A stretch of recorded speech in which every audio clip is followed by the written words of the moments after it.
Navi Mumbai Congress committee प्रवक्ता रविंद्र सावंत और नवी मुंबई जिला कांग्रेस कमेटी की सचिव विद्या भांडेकर के 2009 से लगातार पत्र व्यवहार और प्रयासों को आखिरकार सफलता मिली है और इस साल के अर्थसंकल्प में नवी मुंबई मनपा प्रशासन द्वारा नेहरू सेक्टर 2 में बंद पड़े मल निस्तारण केंद्र की जगह पर अत्याधुनिक क्रीड़ा संकुल बनाने के लिए डीपी प्लान में विशेष उल्लेख किया गया है और इसके निर्माण के लिए बजट में भी निधि का विशेष रूप से प्रावधान किया गया है।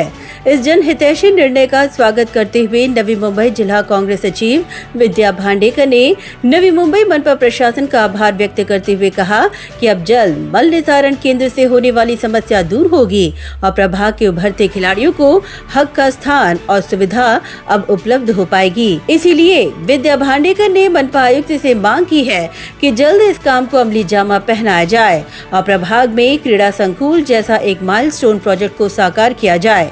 आज नेरूळ ब्लॉक काँग्रेस कमिटी रवींद्र सावंत यांच्या मार्गदर्शनाखाली आम्ही गेली 2009 पासून या प्रकल्पासाठी मागणी करत होतो आणि त्या मागणीला आज आयुक्त साहेबांनी या बजेटमध्ये डीपी प्लॅनमध्ये यश दिलेलं आहे आणि त्यासाठी आम्ही आयुक्तांचे पालिका प्रशासनाचे आभार मानू आणि जे इथलच्या माझ्या फॅमिली मेंबरला जो त्रास होत होता या मलनिसारण केंद्राचा तो त्रास कुठेतरी थांबेल या भावनेने आम्ही त्यांची आभार मानतोय आणि इथे लवकरात लवकर जे काम त्यांनी क्रीडा संकुलन स्विमिंग पूल आणि इतर जे काम करणार आहेत ते लवकरात लवकर सुरू करावे अशी मी त्यांना विनंती करेल। अक्षरशः तुम्ही असे उभा राहू शकत नाहीत असं एवढे इथे मच्छरांचं एक झुडूप असायचं। त्या झुडपामुळे मच्छरांमुळे नागरिकांना डेंग्यूचा मलेरियाचा आणि अनेक अशा आजारांना सामोरं जावं लागायचं। पावसाळ्यामध्येही आणि 12 महिने त्या मच्छरांचा त्रास इथे ह्या नागरिकांना सहन करावा लागायचा, दुर्गंधीचा त्रास सहन करावा लागायचा। हा त्रास लक्षात घेता आम्ही वेळोवेळी या मागणीसारखी करत राहिलो आणि त्या मागणीला यश आले। 2009 पासून आम्ही पाठपुरावा या सगळ्याचा करत आहोत। प्रत्येक वेळोवेळी रवींद्र सावंत यांनी याचा पाठपुरावा केलेला आहे। आम्ही काँग्रेस पक्षाच्या माध्यमातून आम्ही सगळ्या महिलांनीही त्याचा सातत्याने पाठपुरावा करत राहिलेलो आहे आणि त्या पाठपुराव्याला आज आयुक्तांनी या बजेटमध्ये मान्यता दिली। डीपी प्लॅनमध्ये त्यांनी ते सगळं घेतले। ते सगळं बघून ह्या सगळ्या नागरिकांना आणि ह्या खरं म्हणजे हे लहान मुलं इथलचं भविष्य आहे।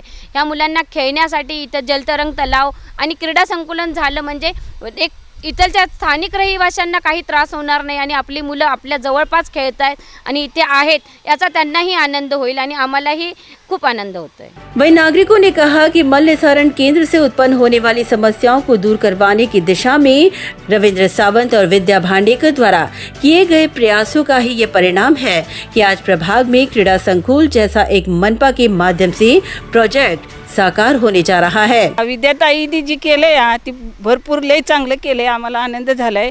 आमच्या मुलांना पहिला इथं खूपच त्रास होता आणि आमची मुलगी सुद्धा येऊन एक खेळत खेळत इथे येऊन ह्या तळ्यामध्ये पडलेले मरण पावलेले मुलगी। कारण हे जे होतंय ते लय चांगलं होतंय। आम्हाला खूपच आनंद आहे। फक्त लवकर व्हावं हीच अपेक्षा आहे आणि विद्याताईंचा आम्ही आभार मानतो ह्याच्यासाठी भरपूर। आणि दादांचं रवी सावंत आमचे भरपूर आमच्यासाठी करतायत। सगळ्यांसाठी कधीही अपरात्र त्यांना बोलवा, आमच्यासाठी ती उभी आहेत प्रत्येक कामाला। आमचं साधं पण काम असू द्या तरी ती येतात आणि आमची कामं करतात आणि इथून पुढं पण करणार, आम्हाला खात्री आहे त्यांची। ते जो मलनिस्तारण प्लांट होता त्याच्यातल्या मशनी कधी चालू असायच्या बंद असायच्या, त्यामुळे दुर्गंधीचा भयानक त्रास, त्यामुळं मशनी चालू नसल्यामुळं कधी कधी मच्छरांचा इतका भयानक त्रास की त्यामुळे डेंग्यू मलेरियासारखे सतत 2-4 घरापाठीमागे एक पेशंट असणार अशी परिस्थिती होती।